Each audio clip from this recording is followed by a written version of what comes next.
Hello, today we're going to be making some Game of Thrones inspired dragon egg cake pops. The ingredients are quite simple. Here's what you're going to need. Cake mix of your choosing, frosting, candy melts, gum paste, paintbrush, and edible gold dust. I don't need to tell you guys how to bake a cake. The instructions are on the box that you might have already thrown away. Mix a few spoonfuls of the frosting with your cake mix until you have a moldable consistency. Don't add too much frosting.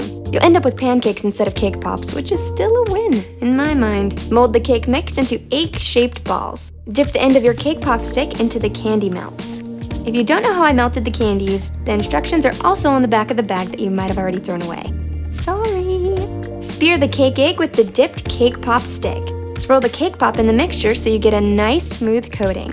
Place these bad boys into the freezer so the coating can harden. Add food coloring of your choice to the gum paste and knead it together until you get your desired dragon egg color. This part's kind of fun.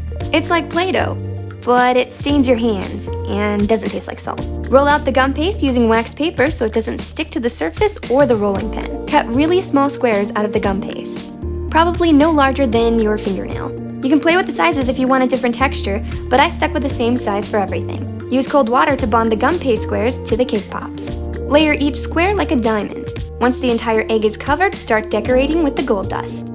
This was my favorite part. Look at that slow-mo gold dusting.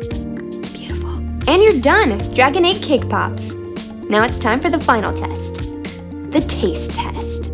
By the way, David's cake pop is unstable and stabs him in the back of the throat in 3, 2, 1. But look at that recovery, he's a pro. For a more detailed breakdown, visit strawberry17.com for the recipe and more. See you guys later. Bye!